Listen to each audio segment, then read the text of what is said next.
ശ്രീ നരേന്ദ്രമേനൻ, നമ്മൾ പുതിയ നോർമലിനെ കുറിച്ചാണ് ഇനി ചിന്തിക്കേണ്ടതെന്നാണ് ഏവരും പറഞ്ഞിരിക്കുന്നത്. പഴയ നോർമലിലേക്കൊക്കെ പോവുക എന്ന് പറയുന്നത് അടുത്ത കാലത്തൊന്നും നടക്കില്ല എന്നാണ് പറയുന്നത്. ബിസിനസ് ലോകം ഈ ന്യൂ നോർമലിലേക്ക് എങ്ങനെയാണ് പോവുക, ഏത് രീതിയിലുള്ള കരുതലുകൾ എന്നാണ് എടുത്തുകൊണ്ടിരിക്കുന്നത്? പ്രത്യേകിച്ച് അങ്ങേക്ക് കൃത്യമായി അറിയാം മിഡിൽ ഈസ്റ്റിലും ആഫ്രിക്കൻ രാജ്യങ്ങളിലൊക്കെ തന്നെ ഇപ്പോൾ എന്ത് കണ്ടീഷനാണുള്ളത് എന്ന്. ലിയോ ഇപ്പോ വളരെ സത്യമാണ് ഈ ന്യൂ നോർമൽ എന്ന് പറയുന്നത്. നമ്മുടെയൊക്കെ എനിക്ക് തോന്നുന്നു ബിസിനസ്സിൽ ഏറ്റവും വലിയ കാര്യം എന്ന് പറയുന്നത്, കാരണം ഈ സിറ്റുവേഷൻ മാറാം. നമ്മളിപ്പോ പറയുന്നത് നമ്മുടെ ലൈഫിലെല്ലാം ഒരു ടെമ്പററി സിറ്റുവേഷൻ ആണല്ലോ. ടെമ്പററി എന്ന് പറയുന്നത് ചിലപ്പോ 2 മാസമാവും 3 മാസമാവും, പക്ഷെ ലൈഫ് ഇറ്റ്സെൽഫ് നമ്മുടെ അങ്ങനെ ഒരു കുറെ സിറ്റുവേഷൻസ് കൂടെ പോണ ഒരു കാര്യമാണ്. അപ്പൊ നമുക്ക് നമ്മുടെ ഒരു ഡിസിഷൻ പോയിന്റ് ഇപ്പൊ ഇന്നൊരു സിറ്റുവേഷൻ വരുമ്പോൾ നമ്മുടെ ടോപ്പ് ലൈൻ കുറഞ്ഞു എന്ന് പറഞ്ഞിട്ട് നമ്മുടെ അസറ്റ് എന്ന് പറയുന്നത് നമ്മുടെ പീപ്പിൾ ആണ് എല്ലാവരുടെയും അസറ്റ്സ്. അപ്പൊ അങ്ങനെ പീപ്പിളിനെ നമുക്ക് അവരെ വിടാൻ പറ്റില്ല നമുക്ക്. അപ്പൊ നമ്മുടെ ന്യൂ നോർമല് നമ്മൾ എങ്ങനെ ചെയ്യാൻ നോക്കണ ഇപ്പോഴും ട്രൈ ചെയ്യണത് എന്താ വെച്ചാല് ഈ അസറ്റ് എന്ന് പറയുന്ന ആൾക്കാരെ നമ്മുടെ കയ്യിൽ തന്നെ വെച്ചിട്ട് നമ്മുടെ കോസ്റ്റ് കുറയ്ക്കാൻ, which is the most important thing. അത് എനിക്ക് തോന്നുന്നു എല്ലാ മാനേജ്മെന്റ് ആൾക്കാരും കാണുന്ന ഒരു വലിയ ചാലഞ്ച് ആണ്. ദാറ്റ് നമ്മുടെ അസറ്റ്സിനെ മെയിൻറ്റെയിൻ ചെയ്തിട്ട് എങ്ങനെ നമുക്ക് കോസ്റ്റ് കുറയ്ക്കാം എന്നുള്ളത്. അപ്പൊ നമ്മൾ ഫോർ എക്സാമ്പിൾ ഇപ്പൊ നമ്മൾ ഏറ്റവും വലിയ ഒരു ചേഞ്ച് എന്ന് ആലോചിക്കുന്നത്, നമ്മള് കൊറോണ കാരണം വർക്കിംഗ് ഫ്രം ഹോം എന്നൊരു കൾച്ചർ അത് കോർപ്പറേറ്റ് വേൾഡിന് പൊതുവെ നമ്മുടെ ജാപ്പനീസ് കമ്പനീസ് ആൻഡ് ഏഷ്യൻ കമ്പനീസിന് അത്ര പോപ്പുലർ ആയിരുന്നില്ല ഇത് വർക്കിംഗ് ഫ്രം ഹോം എന്നൊരു കോൺസെപ്റ്റ്. അത് യൂറോപ്പിൽ ഉണ്ടായിരുന്നു, US-ലും വളരെ പോപ്പുലർ ആണ്. പക്ഷെ corona has made us again evolve to a different form altogether. നമ്മൾ എന്താ പറയാ, ഞാൻ ട്രാവൽ ചെയ്തില്ലെങ്കിൽ ബിസിനസ് നടക്കില്ല എന്ന് നമ്മൾ എപ്പോഴും ഞാനൊരു സെയിൽസ്മാൻ എന്നുള്ള കോൺസെപ്റ്റ് പറയാണ്. ഞാൻ ഇല്ലെങ്കിൽ ഇന്ന് നാളെ സൗത്ത് ആഫ്രിക്കയിൽ പോയില്ലെങ്കിൽ എനിക്ക് അടുത്ത മാസത്തെ ഓർഡർ കിട്ടില്ല എന്നൊരു കോൺസെപ്റ്റിലാണ് എല്ലാവരും വർക്ക് ചെയ്യുന്നുണ്ടാവുക. ഈ കൊറോണ കാരണം അതൊരു വലിയ ചേഞ്ച് ആണ് നമ്മുടെ ലൈഫിന് കൊണ്ടുവന്നത്, ബിസിനസ്സിന് സ്പെസിഫിക്കലി. ഇന്ന് ബിസിനസ്സിൽ നമ്മൾ we are ready to sit across, ഇന്നിപ്പോ നമ്മൾ ഇരിക്കുന്നത് പോലെ we are ready to sit across the camera and then talk to the camera and then still things happen. അപ്പോ necessity is the mother of invention അല്ലെ Leo? നമ്മുടെയൊക്കെ requirement ആണ് that നമ്മൾ survive ചെയ്യണം. ഈ പുതിയ നോർമൽ നമ്മൾ സർവൈവ് ചെയ്യണം എന്നുള്ളത് നമ്മുടെ വലിയൊരു റിക്വയർമെന്റ് ആണ്. ആ റിക്വയർമെന്റ് കൊണ്ട് നമ്മൾ റെഡിയാണ് നമ്മൾ ചേഞ്ച് ചെയ്യാൻ. അപ്പൊ ആ ചേഞ്ചിലൂടെ നമുക്ക് trying to reduce our cost. എല്ലാവരും എനിക്ക് തോന്നുന്നു എവിടെയൊക്കെയാണ് എക്സ്ട്രാ ഫാറ്റ് എന്നുള്ള ടെർമിനോളജി നമ്മുടെ ദേഹത്തിലും കൊമേഴ്ഷ്യലിയും also we use it very frequently. ആ എക്സ്ട്രാ ഫാറ്റ് എവിടെയൊക്കെ കുറയ്ക്കാൻ പറ്റുന്നു without leaving your asset. Asset is human capital human capital ആണ് ഏറ്റവും വലിയ അസെറ്റ്. അത് മെയിൻറ്റെയിൻ ചെയ്തിട്ട് എവിടെയൊക്കെ നമുക്ക് ഫാറ്റ് റെഡ്യൂസ് ചെയ്യാൻ പറ്റുന്നു എന്നുള്ളതാണ് എനിക്ക് തോന്നുന്നു ഇപ്പൊ നമ്മൾ ഇമ്മീഡിയറ്റ്ലി ചെയ്ത ഒരു പ്ലാൻ. അതെ, അതിൽ ഒരു കാര്യം കൂടി ഈ യൂഷ്വൽ കേസിൽ സംഭവിക്കേണ്ടതായിട്ടുണ്ട്. നമുക്കിപ്പോൾ ഈ ഫാറ്റ് റിഡ്യൂസ് ചെയ്യാം, അതായത് നമുക്കിപ്പോൾ വരുമാനത്തിനനുസരിച്ച് മാത്രമേ ശമ്പളം കൊടുക്കാൻ സാധിക്കുകയുള്ളൂ, ഉദാഹരണത്തിന് പറയുകയാണെന്നുണ്ടെങ്കിൽ. പക്ഷേ മീറ്റ് ചെയ്യേണ്ട കോസ്റ്റും അതിനനുസരിച്ച് കുറയേണ്ടതല്ലേ ഈ ലോകത്ത് മറ്റ്? അപ്പോൾ ഇറ്റ് ഈസ് ഒരു ചെയിൻ പോലെ നടക്കേണ്ട ഒന്നാണെന്ന് തോന്നുന്നു ഈ ചിലവ് ചുരുക്കൽ ഒക്കെ, അല്ലേ? അതെ ലിയോ, പക്ഷെ ഇതിലൊരു പ്രോബ്ലം ഉണ്ട്. നമ്മളിപ്പോഴും നമ്മുടെ ഈ എല്ലാ ഇൻഡസ്ട്രിയും വെരി വെൽ കണക്റ്റഡ്. ഇപ്പൊ വേൾഡ് വളരെ സ്മോൾ ആണല്ലോ ഇപ്പൊ നമുക്ക്.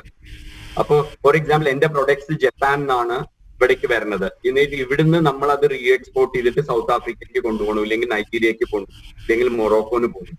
അപ്പൊ നമ്മുടെ കോസ്റ്റ് ഇപ്പൊ എന്താ പ്രശ്നം പറ്റുന്ന വെച്ചാല് എയർ ഷിപ്മെന്റ്സ് എന്നുള്ള ഒരു ഇതിലാണ് നമ്മുടെ കാർഗോ മൂവ്മെന്റ്, അതും വളരെ light cargo movement air shipments ഭയങ്കര ഇമ്പോർട്ടന്റ് ആയിട്ട് ഒരു ഫാക്ടറാണ്. ഈ മാതിരി തന്നെ അത്രയും ഇമ്പോർട്ടന്റ് ആണ്.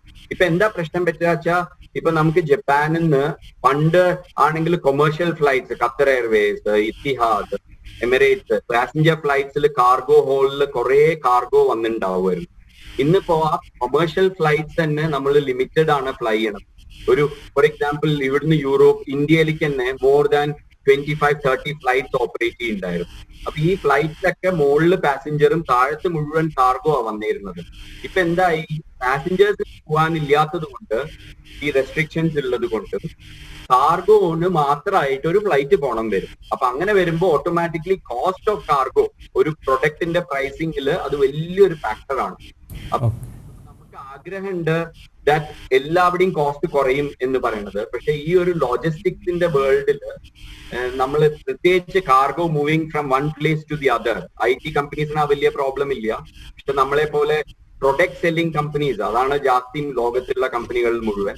അങ്ങനത്തെ ഇപ്പൊ ലോക്കലി നമുക്ക് പ്രൊഡ്യൂസ് ചെയ്യാം. അപ്പൊ ഫോർ എക്സാമ്പിൾ സോപ്പ് ഉണ്ടാക്കുകയാണ് ലോക്കലി എന്നെങ്കിൽ ഈ ഒരു പ്രോബ്ലം അത്ര വരുന്നില്ല. പക്ഷെ നമ്മൾ ഈ വേറെ കൺട്രിയിൽ മാനുഫാക്ചർ ചെയ്തിട്ട് ഇമ്പോർട്ട് ചെയ്യുമ്പോൾ ആ കോസ്റ്റ് ഒരു വലിയ ഫാക്ടറാണ്. അപ്പൊ അത് നമുക്ക് കൺട്രോൾ ചെയ്യാൻ ചാലഞ്ചസ് ഉണ്ട്. ഫോർ എക്സാമ്പിൾ ഇപ്പൊ ഇമ്മീഡിയറ്റ്ലി നമ്മൾ എന്താ ചെയ്യുക, എയർ ഷിപ്മെന്റ് നമ്മൾ we will look at changing into sea shipment. അപ്പൊ നമുക്ക് 3 ദിവസത്തിൽ വരുന്ന stocks will come in 1.5 months time. അപ്പൊ നമ്മൾ ഓട്ടോമാറ്റിക്കലി അവിടെ നമ്മുടെ ക്യാപിറ്റൽ അഗെയിൻ ഗെറ്റ്സ് ബ്ലോക്ക്. അപ്പൊ അങ്ങനത്തെ കുറെ ചാലഞ്ചസ് ഉണ്ട്. പക്ഷെ I think the best learning out of this ഇതൊന്നും നമ്മളെ നിർത്തില്ല എന്ന് ഒരു ഉറപ്പ് തരികയാണ്. കാരണം നമ്മൾ എപ്പോഴും വിചാരിച്ചായിരുന്നു അയ്യോ ഇങ്ങനെ വരുമ്പോൾ നമ്മൾ എങ്ങനെയാണ് അത് ആക്സെപ്റ്റ് ചെയ്യുക, ഇല്ലെങ്കിൽ എങ്ങനെ നമ്മൾ മുന്നോട്ട് പോകും എന്നുള്ള ഒരു ചാലഞ്ച് എല്ലാവർക്കും ഉള്ളതാണ്. പക്ഷെ ഇന്ന് നമ്മൾ നിന്നിട്ട് പറയുന്നു ഈ ഗിവൻ ചാലഞ്ചസില് നമ്മൾ 30% നമ്മള് ഒരു ടാർഗറ്റിൽ 30% കുറവ് കാണുള്ളൂ എന്ന് പറയുമ്പോൾ നമ്മളും കാർഗോവും എല്ലാവരെയും എക്സിസ്റ്റൻസിന് വേണ്ടി എല്ലാവരും doing their level best to support the entire globe as such. I think അതാണ് എനിക്ക് തോന്നുന്നു ഇവിടെ ഒരു ടുഗദർനെസ് ആണ് എനിക്ക് വളരെ നന്നായിട്ട് പറയാനുള്ളത്. കാരണം എല്ലാവരും ഇപ്പൊ ഞാൻ കോസ്റ്റിന് വേണ്ടിയിട്ട് എന്റെ ലോജിസ്റ്റിക് പാർട്ട്ണർക്ക് സംസാരിക്കുമ്പോൾ ലോജിസ്റ്റിക് പാർട്ട്ണറും അതേമാതിരി ദേ understand the value of people, they understand and they say അയ്യോ അങ്ങനെയാണെങ്കിൽ നമ്മളും കോൺട്രിബ്യൂട്ട് ചെയ്യാം, ഞങ്ങളും ഞങ്ങളുടെ കോൺട്രിബ്യൂഷൻ നിങ്ങൾക്ക് തരാം. അപ്പൊ അതൊന്നും ഒരു വലിയൊരു കണക്റ്റീവ് ആണ്, ഒരു കളക്റ്റീവ് മൂവ്മെന്റ് ആണ് എന്നാണ് എനിക്ക് തോന്നുന്നത് കേട്ടോ. യെസ് തീർച്ചയായിട്ടും, അബ്സല്യൂട്ട്ലി. ആ ഒരു നമുക്ക് ഒരുപാട് കാര്യങ്ങൾ പഠിക്കാൻ സാധിച്ചു, ഒരുപാട് സമയം നമുക്ക് ഇരുന്ന് ചിന്തിക്കാൻ സാധിച്ചു. ഈ പാൻഡമിക്കിൻ്റെ സമയത്ത് തിരിഞ്ഞു നോക്കാൻ സാധിച്ചു, നമ്മളിലേക്കും ഒന്ന് നോക്കാൻ സാധിച്ചു, നമുക്ക് ചുറ്റുമുള്ളവരിലേക്കും ഒക്കെ ഒന്ന് നോക്കാനൊക്കെ സാധിച്ച ഒരു സമയം കൂടിയാണ്. അങ്ങനെ ഒട്ടേറെ കാര്യങ്ങൾ നമുക്ക് അറിയാവുന്ന കാര്യങ്ങൾ പക്ഷേ നമ്മൾ ഒരിക്കലും റിയലൈസ് ചെയ്തിരുന്നില്ല. ആ ഒരു റിയലൈസിങ് ആ ഒരു സ്റ്റേറ്റിലേക്ക് നമ്മൾ വന്നു എന്നുള്ളതാണ് എനിക്ക് തോന്നുന്ന ഒരു വലിയൊരു നേട്ടമായി ഇതിനെ കാണാൻ സാധിക്കുന്നത്. ഡോക്ടർ സായി ഗണേഷ് പിള്ള, നമ്മൾ ഇത്തരത്തിൽ കാര്യങ്ങൾ മുന്നോട്ട് പോകുമ്പോൾ ബിസിനസ് ലോകത്ത് ഇത്തരത്തിലുള്ള വെല്ലുവിളികളൊക്കെ ഉണ്ട്. അതിനെ നേരിടാൻ എല്ലാവരും ഓരോരോ രീതിയിൽ കോൺട്രിബ്യൂട്ട് ചെയ്തുകൊണ്ടിരിക്കുകയാണ്. മെഡിക്കൽ രംഗം പക്ഷേ ഇപ്പോൾ കഴിഞ്ഞ ആഴ്ച ഒരു ബഹ്റൈൻ മിനിസ്ട്രിയിലെ ഒരു സീനിയർ നഴ്സ് സംസാരിച്ചപ്പോൾ പറഞ്ഞത്, അദ്ദേഹം ജോലി ചെയ്തിരുന്നപ്പോൾ, അതായത് ഈ പാൻഡമിക്കിനൊക്കെ മുന്നേ അദ്ദേഹത്തിൻ്റെ ഷിഫ്റ്റ് അവസാനിക്കുന്നതിലും ഒരു 2 മണിക്കൂർ കൂടുതലൊക്കെ അദ്ദേഹം അവിടെ ആശുപത്രിയിൽ ചെലവഴിച്ച് ജോലിയൊക്കെ തീർത്തിട്ടാണ് പോകുന്നത്. കാരണം ഞാനുണ്ടെങ്കിലേ കാര്യങ്ങൾ നടക്കൂ, അദ്ദേഹം പറഞ്ഞതാണ്. ഞാനുണ്ടെങ്കിലേ, അല്ലെങ്കിൽ ഞാനില്ലെങ്കിൽ കാര്യങ്ങൾ നടക്കില്ല എന്നൊരു ചിന്ത അദ്ദേഹത്തിനുണ്ടായിരുന്നു. പിന്നീട് അദ്ദേഹത്തിന് കൊറോണ വന്നു. 14 ദിവസവും 28 ദിവസവും ഒക്കെ ഹോസ്പിറ്റലിൽ കഴിയേണ്ടി വന്നു, ക്വാറന്റൈനിൽ കഴിയേണ്ടി വന്നു. അതിനുശേഷം തിരികെ അപ്പോൾ അദ്ദേഹം റിയലൈസ് ചെയ്തു ഞാനില്ലെങ്കിലും അവിടെ ജോലി നടക്കും, അപ്പോൾ ഫാമിലിക്കൊപ്പം ഒക്കെ കുറച്ച് സമയം ചിലവഴിക്കാം. അതൊക്കെ റിയലൈസ് ചെയ്യുകയാണ് ഉണ്ടായത്. ഒരു തിരിച്ചറിവിനുള്ള ഒരു വഴി കൂടി ഒരുക്കുകയായിരുന്നു കൊറോണ ചെയ്തത്. ഇത് മെഡിക്കൽ രംഗത്തിന് മുന്നിലേക്ക് വെച്ചിട്ടുള്ള വെല്ലുവിളികളും അതിനോടൊപ്പം തന്നെ സാധ്യതകളും എന്തൊക്കെയാണ് കൊറോണ? അങ്ങ് എങ്ങനെയാണ് അതിനെ കാണുന്നത്? അതെ, ഷോ ഷുഡ് ഗോ ഓൺ എന്നല്ലേ പറയുന്നത്. അതെ, കാര്യങ്ങളൊക്കെ നടന്നു തന്നെ പോകണം. ഇപ്പൊ മെഡിക്കലി പറയുകയാണെങ്കിൽ മറ്റുള്ളവരെല്ലാം ബിസിനസിന്റെ കാര്യങ്ങളെല്ലാം പറഞ്ഞു. മെഡിക്കലി ഞാൻ കുറെ കൂടെ ഈ കൊറോണയെ പറ്റി പറയുകയാണെങ്കിൽ കൊറോണയുടെ എപ്പിഡമിയോളജി, അതായത് ഇത് എങ്ങനെ ബിഹേവ് ചെയ്യും, ഇത് എങ്ങനെയൊക്കെയാണ്, ഈവൻ അതിന്റെ സ്പ്രെഡ് പോലും ഇപ്പൊ നമ്മൾ പറയുന്ന ഡ്രോപ്ലെറ്റ് ഇൻഫെക്ഷൻസ്, ഫോമൈറ്റ്സ്, അങ്ങനെയുള്ള സ്പ്രെഡ് ആണുള്ളത്, എയർബോൺ ഇൻഫെക്ഷൻ ഇല്ല. പക്ഷെ എങ്കിലും ഇത് ഒരു 100% ഈവൻ സയന്റിസ്റ്റുകളുടെ ഇടയ്ക്ക് ഒരു കൺസെൻസസ് ഉണ്ടായിട്ടില്ല. എങ്ങനെയാണ് സ്പ്രെഡ് ചെയ്യുന്നത്? ഇപ്പൊ എയർബോൺ സ്പ്രെഡ് ഉണ്ടെന്ന് പറയുന്നവരുണ്ട്. അപ്പൊ അങ്ങനെ അതൊരു വശത്ത്. വേറൊരു വശത്ത് ഇതിനെ കൺട്രോൾ ചെയ്യുന്നത്, ഇതിപ്പോ നമ്മൾ പറയും വളരെ യങ് ആയിട്ടും ഒരു 60-70 ഇയേഴ്സിൽ കൂടുതലായിട്ടുള്ള ആൾക്കാരിലുമാണ് ഇത് കൂടുതൽ പ്രശ്നം ഉണ്ടാക്കുന്നത്. അതുപോലെ വേറെ comorbidities, heart diseases, kidney problems, അങ്ങനെയുള്ള കോമോബിഡിറ്റീസ് ഉള്ള ആൾക്കാരെയാണ് ഇത് കൂടുതൽ എഫക്ട് ചെയ്യുന്നത്. പക്ഷേ ഈവൻ അത്ലറ്റ്സ് പോലും ഈ ഡിസീസ് വന്നിട്ട് they have lost their life. അപ്പൊ അങ്ങനെയുള്ള എക്സാമ്പിൾസ് ഉണ്ട് നമ്മുടെ മുന്നിൽ. അപ്പൊ ഇത് നമുക്ക് ഇതിന്റെ ഒരു ബിഹേവിയറിനെ പറ്റിയും ഇതിന്റെ ഒരു എപ്പിഡമിയോളജിക്കൽ പത്തോളജിക്കൽ ഒരു പ്രോഗ്നോസിസിനെ പറ്റിയും ഇപ്പോഴും നമ്മൾ അത് ഏത് വൈറസ് വന്നാലും ഇത് എ കമ്പാരിറ്റീവ്ലി ന്യൂ വൈറസ് എന്ന് പറഞ്ഞാൽ നേരത്തെ ഈ ലോകത്ത് എക്സിസ്റ്റ് ചെയ്തിരിക്കുന്ന വൈറസ് തന്നെയാണ്. പക്ഷെ ഹ്യൂമൻ ബീയിങ്സിൽ ഇത് പത്തോളജി കോസ് ചെയ്ത് തുടങ്ങിയത് നമ്മളുടെ ഈ ഒരു റീസെന്റ് ആയിട്ടാണ് നമ്മൾ അതിനെ മനസ്സിലാക്കുന്നത്. ഡോക്ടർ, ഇതിപ്പോൾ വരാൻ പോകുന്ന സമയം ഇപ്പോൾ ഒരുപാട് സ്ഥലത്ത് പരീക്ഷണങ്ങൾ നടന്നുകൊണ്ടിരിക്കുകയാണ്. India is on the verge of discover, അതെങ്കിൽ ആ ഒരു വാക്സിൻ കണ്ടുപിടിക്കുന്നതിൻ്റെ അരികിലെത്തിയിരിക്കുകയാണ് ഇന്ത്യ. മറ്റു പല രാജ്യങ്ങളും അതേ രീതിയിൽ തന്നെയാണ്. റഷ്യ ഒരു വാക്സിൻ വികസിപ്പിച്ചു കഴിഞ്ഞു എന്ന് പറയുന്നുണ്ട്. അങ്ങനെ ലോകമെമ്പാടും നൂറുകണക്കിന് ലാബുകളിൽ പരീക്ഷണങ്ങൾ നടന്നുകൊണ്ടിരിക്കുകയാണ് വാക്സിൻ കണ്ടുപിടിക്കാൻ വേണ്ടി. ഇതിപ്പോൾ ഒരു വാക്സിൻ സക്സസ്ഫുൾ ആണ് എന്ന് കണ്ടെത്തിയാൽ അത് മറ്റൊരു മത്സരത്തിന് വഴിവെക്കുമോ? കാരണം ജീവന് നമുക്ക് വിലയിടാൻ സാധിക്കില്ലല്ലോ. അപ്പോൾ അങ്ങനെ വരുമ്പോൾ എന്ത് വില കൊടുത്തും ജീവൻ രക്ഷിക്കുവാൻ വേണ്ടി ആൾക്കാർ മുന്നിലേക്ക് വരുമ്പോൾ അത് ഒരു മറ്റൊരു അസന്തുലിതാവസ്ഥയിലേക്ക് കാര്യങ്ങൾ കൊണ്ടുപോകുമോ? നമുക്ക് എല്ലാവരിലേക്കും എത്തിക്കണം, എല്ലാവരുടെ ജീവനും വിലയുണ്ട്. ഇപ്പൊ വരുമ്പോ റഷ്യയുടെ വാക്സിൻ അത് ഫുള്ളി ടെസ്റ്റഡ് അല്ല. WHO ഇതുവരെ അതിന് അപ്രൂവൽ കൊടുത്തിട്ടില്ല. റഷ്യൻ മിനിസ്ട്രി അവര് ലോക്കലായിട്ട് അത് യൂസ് ചെയ്യാനായിട്ടുള്ള അപ്രൂവൽ മാത്രമേ കിട്ടിയിട്ടുള്ളൂ. അത് മാത്രമല്ല, അതിന്റെ ആഫ്റ്റർ എഫക്ട്സ് എന്തെല്ലാം ഉണ്ട്, സൈഡ് എഫക്ട്സ് ഉണ്ട്. പിന്നെ ഇതിന്റെ ആന്റിബോഡി ലെവലുണ്ട്. ആന്റിബോഡി ലെവല് നമ്മൾ ആദ്യം ഇത് കൊടുക്കുന്ന സമയത്ത്, വാക്സിൻ കൊടുക്കുന്ന സമയത്ത് എത്ര ആന്റിബോഡി ലെവല്, അത് കഴിഞ്ഞിട്ട് ബൂസ്റ്റർ ഡോസ് കൊടുക്കണം. ബൂസ്റ്റർ ഡോസ് കൊടുക്കുമ്പോൾ ആന്റിബോഡി ലെവൽ എത്ര ഹൈ ലെവലിൽ നിൽക്കുന്നു, ഇതിനൊക്കെ ടൈം എടുക്കും. ഇതെല്ലാം ഇത് ഞാൻ പറഞ്ഞില്ലേ, പോളിയോ വാക്സിൻ ഡെവലപ്പ് ചെയ്ത് കൊണ്ടുവരാൻ എത്രയോ വർഷങ്ങളാണ് എടുത്തത്. അതുപോലെ പണ്ട് നമുക്ക് അവൈലബിൾ ആയിട്ടുള്ള ഇപ്പൊ സ്മോൾ പോക്സ് വാക്സിൻ വളരെ എഫക്റ്റീവ് ആയിട്ട് സ്മോൾ പോക്സിനെ വേൾഡിൽ നിന്ന് തന്നെ എറാഡിക്കേറ്റ് ചെയ്തിട്ടുള്ള വാക്സിനാണ്. പക്ഷെ അത് ഡെവലപ്പ് ചെയ്തെടുക്കാൻ ഇയേഴ്സ് ആൻഡ് ഇയേഴ്സ് ആണ് എടുത്തിട്ടുള്ളത്. അപ്പം ഇത്ര പെട്ടെന്ന് ഒരു വാക്സിൻ വരണമെന്നുള്ള ഒരു മത്സരം എന്നല്ല, നമ്മൾ അതിന് മത്സരം എന്ന് പറയാൻ പറ്റുമെന്ന് എനിക്ക്, കാരണം മനുഷ്യന്റെ ഒരു നീഡാണ്. കാരണം ഇത്രയും വലിയൊരു പാൻഡമിക് ആയിട്ട് ഈ അടുത്ത കാലത്തൊന്നും നമ്മൾ ഇതുപോലത്തെ ഒരു സിറ്റുവേഷൻ ഫേസ് ചെയ്തിട്ടില്ല. അപ്പം ഹ്യൂമൻ ബീയിങ്ങിന്റെ ഒരു നീഡ് ഓഫ് ദ അവർ ആണ്. അപ്പൊ അതും കൂടെ കൊണ്ടാണ് മത്സരം എന്ന് മാത്രം നമ്മൾ പറഞ്ഞ് അതിന്റെ വില കുറച്ച് കാണണമെന്ന് എനിക്ക് തോന്നുന്നില്ല. പക്ഷെ എങ്കിലും ഇതിന്റെ ഈ വാക്സിൻ വന്നാൽ അത് എത്രമാത്രം എഫക്റ്റീവ് ആണ്, അതിന്റെ സൈഡ് എഫക്ട്സ് എന്തെല്ലാം ഉണ്ട്, അത് എങ്ങനെയാണ് അഡ്മിനിസ്റ്റർ ചെയ്യേണ്ടത്, ഇപ്പോ ഒരു മന്ത്ലി അല്ലെ ബൈ വീക്ക്ലി, അത് കഴിഞ്ഞിട്ട് 6 months കഴിഞ്ഞിട്ടാണോ ബൂസ്റ്റർ കൊടുക്കേണ്ടത്, അതായത് 1 month കഴിഞ്ഞിട്ടാണോ, ഇതൊന്നും നമുക്ക് കംപ്ലീറ്റ് ആയിട്ട് നമ്മൾ ഇതിനെപ്പറ്റി സ്റ്റഡി ചെയ്തിട്ടില്ല. അപ്പോ അങ്ങനെ വരുന്ന ഒരു സിറ്റുവേഷനിൽ ഇപ്പൊ തന്നെ പറഞ്ഞ പല കൺട്രീസും, ഒരുപാട് കൺട്രി, ഇന്ത്യ ഉൾപ്പെടെയുള്ള ഓക്സ്ഫോർഡിൽ വാക്സിൻ ഡെവലപ്പ് ചെയ്യുന്നുണ്ട്, China has develop A vaccine. അപ്പൊ ഇത് പല കൺട്രീസും ഇതിനുള്ള ഒരു റേസിലാണ്.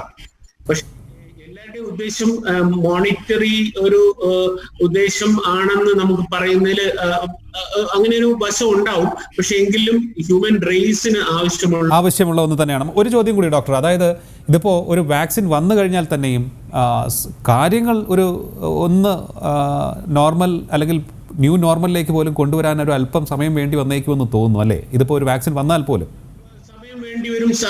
ടൈം ഹീൽസ് എവരിത്തിങ് എന്നാ പറയുന്നത്. നമുക്ക് ഒരിക്കലും സമയത്തിന് ഫാസ്റ്റ് ഫോർവേഡ് ചെയ്യാനോ കഴിയത്തില്ല. അതിന്റെ സമയം എടുത്ത് ഈ വാക്സിന് നമ്മളുടെ അതായത് നമ്മുടെ FDA, WHO അങ്ങനെയുള്ള ഇന്റർനാഷണൽ ഓർഗനൈസേഷൻസ് അത് അപ്രൂവ് ചെയ്ത് അത് കോമൺ മാന്റെ കയ്യിൽ എത്തുമ്പോഴത്തേക്ക് എന്തായാലും സമയം പിടിക്കും.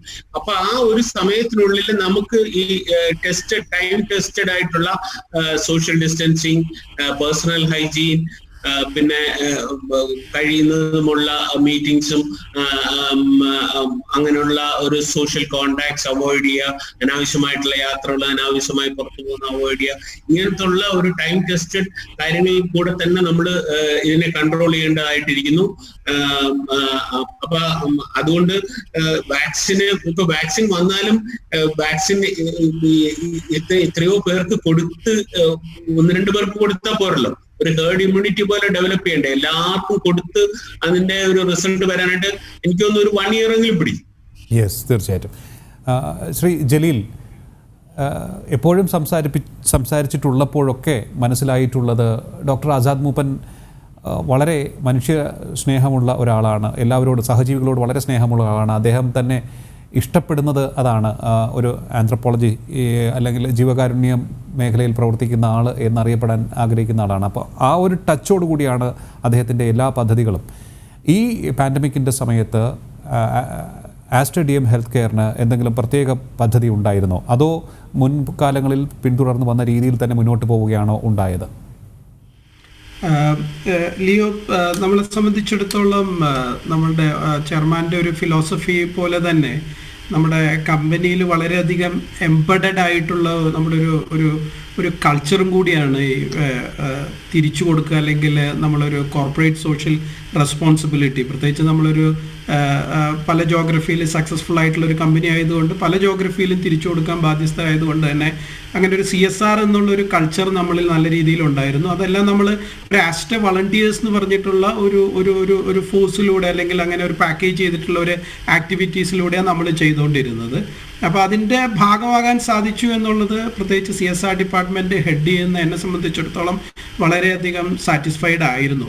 ലിയോ ചോദിച്ച ചോദ്യത്തിന് സ്പെസിഫിക് ആയിട്ട് ആൻസർ ചെയ്താൽ, നമ്മൾ പ്രിപ്പയർഡ് ആയിരുന്നു എന്ന് ചോദിച്ചു കഴിഞ്ഞാൽ നമ്മൾ പ്രിപ്പയർഡ് ആയിരുന്നു. ഇങ്ങനെ ഒരു സിറ്റുവേഷൻ വരുമ്പോഴും നമുക്ക് നമ്മളിലുള്ള റെസ്പോൺസിബിലിറ്റീസ് നമുക്ക് കൊടുക്കാൻ ബാധ്യസ്ഥരായത്. അതുകൊണ്ട് തന്നെ കാര്യമായിട്ട് നമുക്ക് ചെയ്യാനും പറ്റിയിട്ടുള്ള ഒരു കാലം തന്നെയാണത്. പല സ്ഥലങ്ങളിലും പല രീതിയിലും ചെയ്യാൻ പറ്റിയിട്ടുള്ളതാണ്.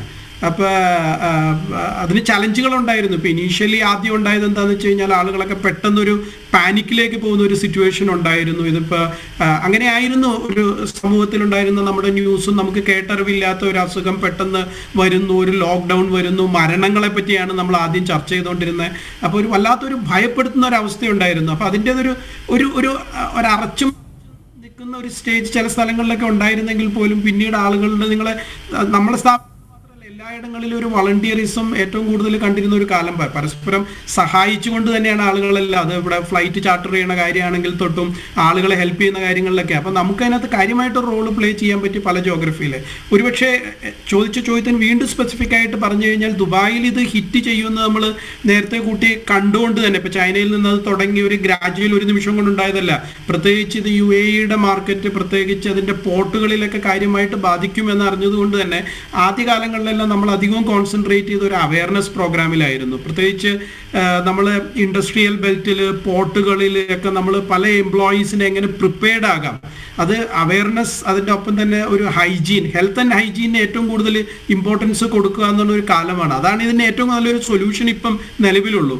അപ്പോൾ അതായി നമ്മൾ ചെയ്തിരുന്നു. പക്ഷെ അവിടെ കൊണ്ട് നമ്മുടെ വർക്കുകൾ നിന്നില്ല എന്ന് പറയാം. നമ്മൾ ആളുകൾക്ക് ഫുഡിൻ്റെ സപ്പോർട്ടാണേലും ലോട്ട് ഓഫ് സ്ട്രെസ്സും അങ്ങനത്തെ ഒത്തിരി ഇഷ്യൂസ് ഉണ്ടായിരുന്നവരുണ്ടായിരുന്നു. അവർക്കുള്ള കൗൺസിലിംഗ് സർവീസസ് ആണേലും, പിന്നെ അത് കൂടാതെ തന്നെ നോക്കിക്കഴിഞ്ഞാൽ നമുക്ക് ഐസൊലേഷൻസ് ബെഡുകൾ മാനേജ് ചെയ്യുക, ആളുകൾ റിക്കവർ ചെയ്യുക, അങ്ങനെ അതിൻ്റെ ഒപ്പം തന്നെ ഒത്തിരി ഫിനാൻഷ്യലി ഒരു എക്കണോമിക് ഷ്രിങ്കേജ് വന്നിരിക്കുന്നതുകൊണ്ട് ഫിനാൻഷ്യലി കൺസ്ട്രെയിൻ വന്ന ഒത്തിരി ആളുകളുണ്ടായിരുന്നു. അവരെയും ഇങ്ങനത്തെ ഒരു ക്രൈസിസ് പീരീഡിൽ പലർക്കും ഹെൽത്ത് കവറേജ് ഇല്ലാത്തവരുണ്ടായിരുന്നു, അവരെ സഹായിക്കേണ്ടി വരിക.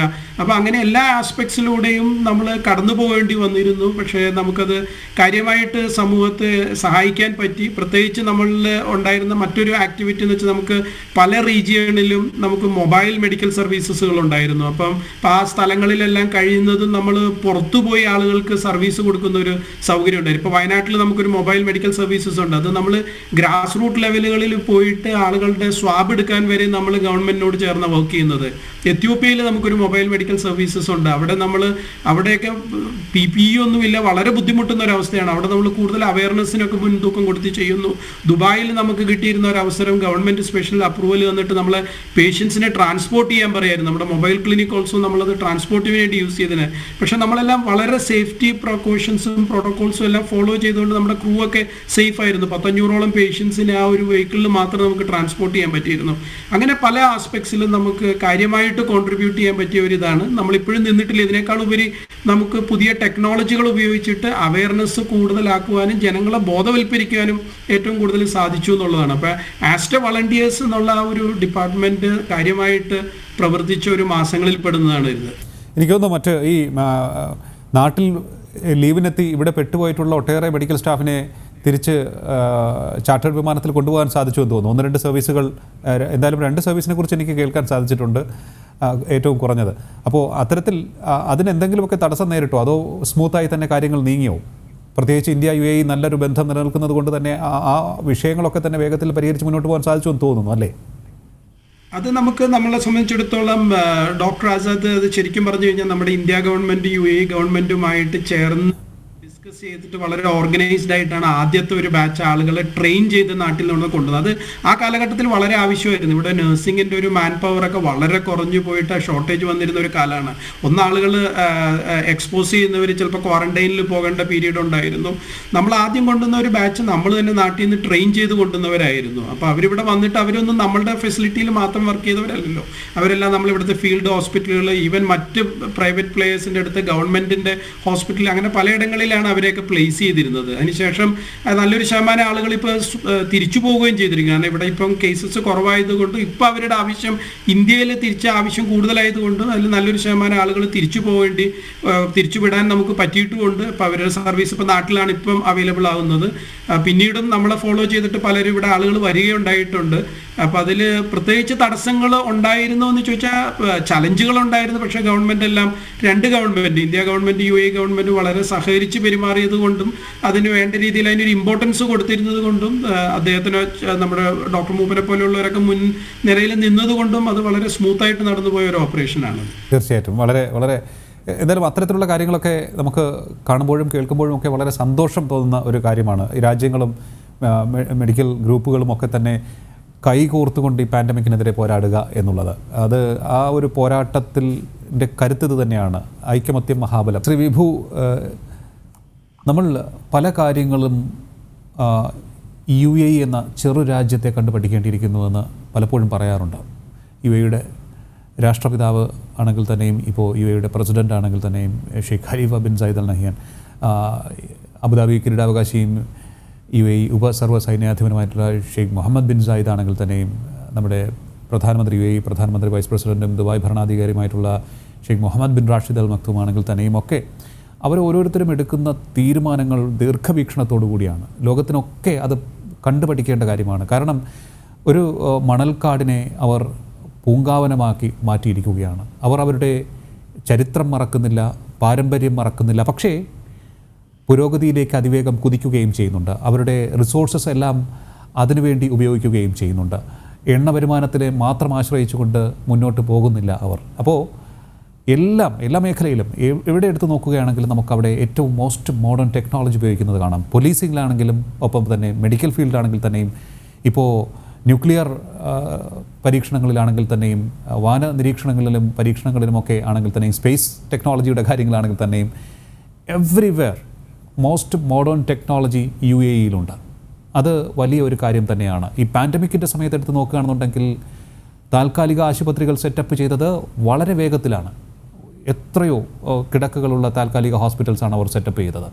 ലോകത്തിന് നൽകുന്ന സന്ദേശം UAE ഒരു ബിസിനസ്മാൻ്റെ കണ്ണിലൂടെ നോക്കുമ്പോൾ എങ്ങനെയാണ് കാണുന്നത്? ലിയോ, ഇത് ശരിക്കും ഞങ്ങൾ UAEയിലുള്ളത് ശരിക്കും അഭിമാനകരമായ പല എക്സാമ്പിളുകൾ നേരിട്ട് കാണുവാനും അനുഭവിക്കുവാനും ഭാഗ്യം സിദ്ധിച്ച ആളുകളാണ്.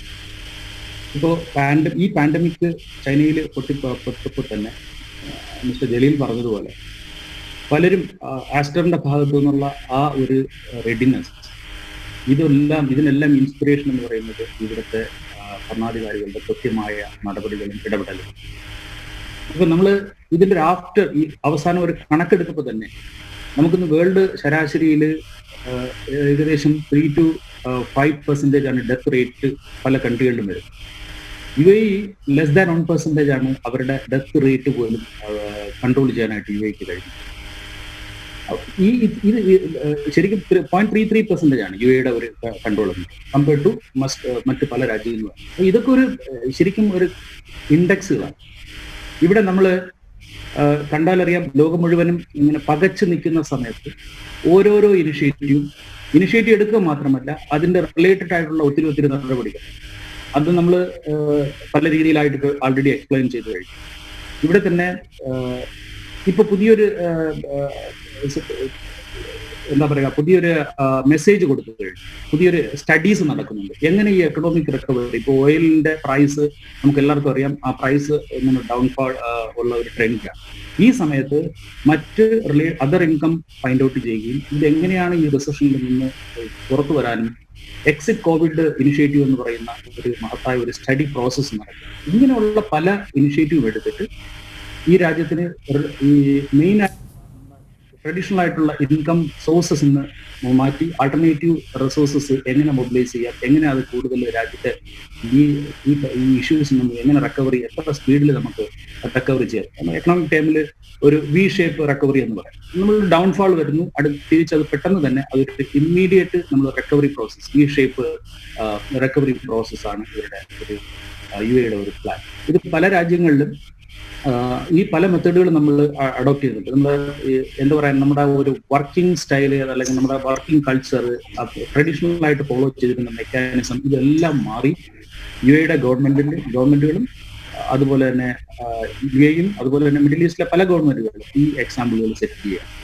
നമുക്ക് ഇതുപോലെ തന്നെ ഇന്ത്യ അടക്കമുള്ള നമ്മുടെ മെജോറിറ്റി ആയിട്ടുള്ള വർക്കിംഗ് പീപ്പിൾ, ഇന്ത്യ അടക്കമുള്ള എക്സ്പാട്രിയേറ്റ്സ്, നമുക്ക് എല്ലാവർക്കും ആദ്യം നമുക്കറിയാം, ആദ്യകാലങ്ങളിൽ ഈ പാൻഡമിക്കിന്റെ ഒരു ഈ ഫ്ലോ വന്ന സമയത്ത് മാക്സിമം ആളുകൾ എങ്ങനെയെങ്കിലും നാട് പിടിക്കണം എന്നുള്ള ഒരൊറ്റ ചിന്ത മാത്രമാണ് ഉണ്ടായത്. ആ ഒരു ഫ്ലോ ഒരു ഫസ്റ്റ് സ്റ്റെപ്പ് കഴിഞ്ഞപ്പോൾ മാറി. നമ്മളിവിടെ മുൻപ് തന്നെ സംസാരിച്ചുകൊണ്ടിരിക്കുകയാണ്, നമ്മൾ എത്രയോ ഭാഗ്യം ചെയ്തവരാണ്, തിരിച്ചു തന്നെ നമുക്ക് ഇവിടെ നിൽക്കാനും ഈ എക്കണോമിക് ചേഞ്ചസും അല്ലെങ്കിൽ നമ്മുടെ മൊത്തത്തിൽ സൊസൈറ്റിയുടെ ഈ പോസിറ്റീവ് ആറ്റിറ്റ്യൂഡ് മനസ്സിലാക്കുവാനും അത് മറ്റ് സ്ഥലങ്ങളിൽ നമുക്ക് അഡാപ്റ്റ് ചെയ്യാനും കഴിയുന്ന രീതിയിലുള്ള പല എക്സാമ്പിളും നമുക്ക് ലേൺ ചെയ്യാനും അതുപോലെ തന്നെ അത് കണ്ടിന്യൂ ചെയ്യാനും നമുക്ക് കഴിയുന്നു.